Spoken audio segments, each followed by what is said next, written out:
Hey, Michelle here from Sensate Soul, as well as from the Soul Translator. You've got a little view of Portland, Oregon here behind me on a little morning walk and talk here. The Willamette River. And today I want to take a few moments here and talk briefly with you about boundaries. That lovely topic that so many of us are working on having healthy ones. And that's particularly true, of course, for empaths and sensitives. I think we all are working on having healthy boundaries, because boundaries in my world are about, they're a very powerful self-care practice and self-awareness practice. So, and skill over time. But boundaries, I want to talk about how to tell the difference between when a boundary is coming from a place of empowerment versus a place of disempowerment. And I got a couple fun memes and a little quick story here for you. So I've been dealing with a situation for a few years now, and it's also one of the reasons why I am selling my home, is because there's been things that have been going on in my community that have required a lot of boundaries, and let's just leave it at that. And it's a toxic system that I no longer want to be part of. So there's this thing going on, and as you can tell, I'm trying to be very PC here. But there's this thing that's been going on where I have had to stand up for something and chosen to stand up for something. And I also want to just put a little short plug in here for all of the empath, warrior, strong sensitives, because there can be this misinterpretation sometimes that a lot of empaths and sensitives are just super doormatty and codependent and all of those things.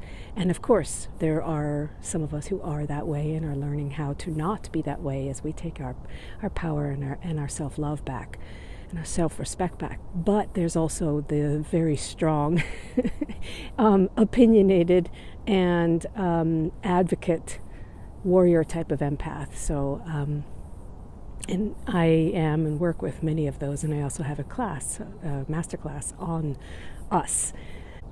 So in this situation, I've been having to discern between what is the boundary that I'm wanting to have because I'm angry and because it's triggering me, versus what is the boundary and how can I hold a boundary in a place that's more about standing in my power and standing in my place of disagreement, and also being the squeaky wheel that points out the illegal and also the out of integrity things that are happening. To be an advocate also for myself and for others. And what I find when working with boundaries, there's this one old saying which I love, which is, if you're hysterical, it's historical. So knowing that difference between when a boundary is coming from a place of, I'm really triggered here, my wound is getting activated, or my, past of where I've been hurt in similar situations or unseen in similar situations. And those are the emotions that we then need to work through, because when we have a boundary from that super, reactive, wounded place, it's going to end up weakening both ourselves and the boundary, because, we have to start there often, and there's nothing wrong with practicing and having a boundary even when you're, reacting. But being able to ask yourself this quick question of, am I triggered from a place of feeling weak and wounded, and that's where all the emotions are coming from, or am I wanting to have a boundary because I'm coming from a place of integrity and power? And often we have to work through the layer of the emotional reaction in order to get to the power and strength of our true character and the boundary that we're wanting to have and hold from that place of our authenticity. So, quick that's a really quick boundary lesson here on this, but just ask yourself that question. Am I coming from a place of weakness and woundedness, or am I coming from a place of empowerment and advocacy? And where you can always go first and foremost to be able to answer that question is in your own energy system, in your body, feeling where the energy and the emotions are and the quality of them.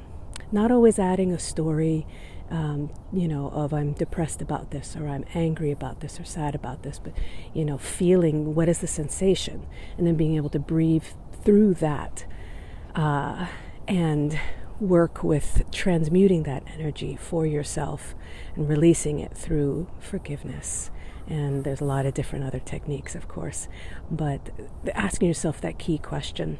And I want to end here on, it was interesting, right after I took a stand and said something that needed to be said, and after I had worked through this process, of course, with myself, because I had to find out, am I feeling helpless here because it's from my past? Well, there was some of that. Or am I standing up for something because it's just really wrong? It's really, I need to be an advocate in this situation because that's who I am. So after I sent this email and had to work through this, I saw on Facebook, one after the other, these two great memes. And one said, and I'm probably going to be, mixing this up a little bit, but one said, don't confuse my having a boundary with a grudge. I'm not holding on for a grudge. I'm holding on because I'm holding a boundary. And then the other one was self-care sometimes is not arguing with those who are committed to not understand you.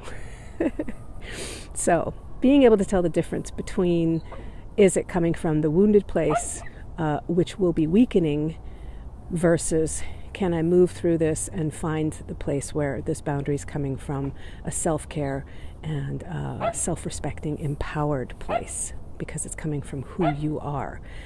And empaths can be incredibly courageous and brave and warriors.